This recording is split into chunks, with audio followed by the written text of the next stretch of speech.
Let's bring on Abizer Diwanji, founder of Neostrat Advisors, and a keen watcher of the space for many, many years, to give us a sense of what he thinks of this Big Bang entry. Abizer, the name is very large, but in that context, what we were talking about, the size of the book in all probability, based on that capital adequacy ratio of 15%, one would assume, a lakh crore rupees is not the largest, one would argue. What do you think initially? I think this is just an initial foray.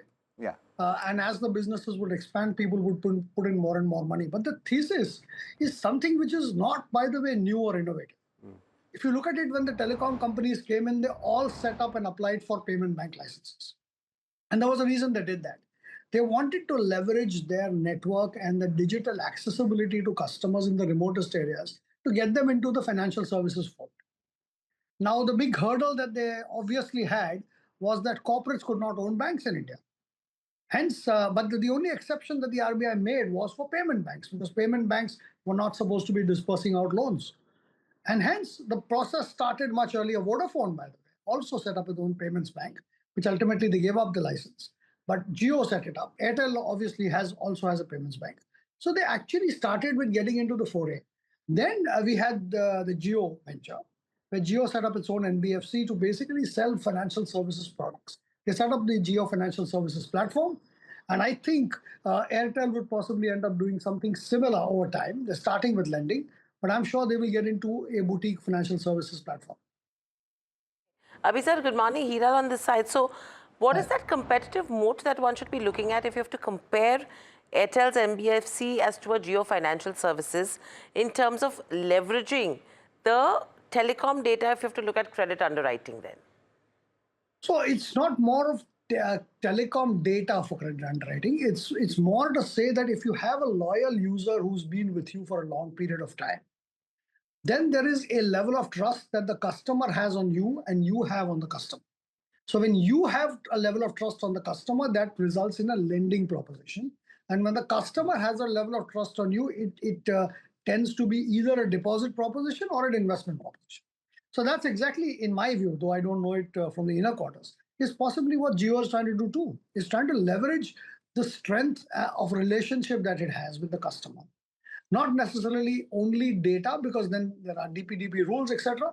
But apart from that, the one-on-one customer interaction, the network that gives you access to the customer, the physical ability of being with the customer, the digital ability to actually making sure that even a small transaction is processed profitably. And that's actually exactly what the proposition is. And I think Airtel would have a similar proposition.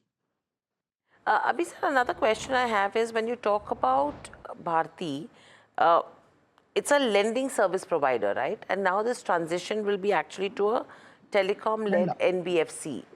Any regulatory hurdles that you see on this front, because it becomes a full-fledged balance sheet lender? No regulatory hurdle, frankly. So, even if you look at the whole landscape today, there is no regulatory hurdle to it. So, for example, can you have a payments bank on one side which can accept a deposit, and whether you can have an NBFC on the other side which can lend, all owned by the same group, possible regulatorily. So that's no regulatory hurdle. But I think the honesty and the trust of the essence is that a corporate is not allowed to own a bank.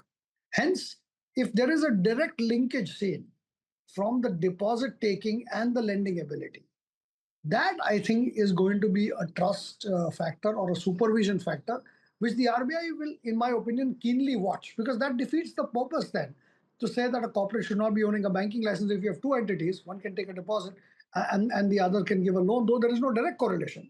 If any form of correlation is established, I think that would result into a regulatory alarm. But otherwise, regulatorily not an issue. And this is perhaps conjecture at this point, but what are the spaces that you anticipate they will play in on the lending side? Obviously consumer finance, but then one would assume white goods, etc. Not necessarily. So it could also be microfinance related lending, because everybody has a mobile now. It could result in micro LAP. More importantly, micro LAP is basically a housing loan against somebody's own built house. It could be white goods. It could be consumables. But consumables will be at the upper end of the strata. Do remember that telecom actually covers a wide spectrum of people. So in terms of products, I think there will be suited products for respective markets. So that's, I think, going to happen.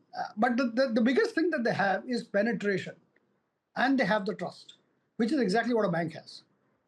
Hypothetically, assuming that they do have this kind of penetration and the ability to lend to these pockets, one would assume that they can potentially have a significantly higher NIM than certain other NBFCs enjoy. They would certainly have a better OPEX ratio, more than the NIM. Okay. Because the cost of funds may still be higher, because I don't think the corporate will be able to provide a guarantee to the NBFC. So the cost of funds will be what it is on the quality of the credit. But the operating cost is significantly lower because they already have the network and the cables done. And they already have the physical distribution. Sorry, they also have the physical distribution. I think, Abizer, the margins will be, in fact, more competitive for someone like a Airtel versus your established giants, if you have to compare it to a Shriram Finance, Bajaj Finance, any of them. Yeah, I clearly the NBFCs will be under pressure to make sure that they control their costs, because these people will play a substantial. Very, very this is, I was expecting the reverse. And I mean, you've given me an absolute opposite answer, because I was thinking that these are large players who are already established. And for these newbies to come in and become competitive from a margin perspective is going to be difficult. But it seems absolutely the opposite of size. So I think this is a good takeaway for the viewers as well. But thank you so much. Yeah. I must tell you one thing as a parting comment, what Bill Gates said, that there will be banking, but they may not be banks. Yeah, okay. So a good takeaway to end that conversation as well. But thanks, Abizer. Thank you so much for joining in. Always a pleasure to get you and have your insights as well.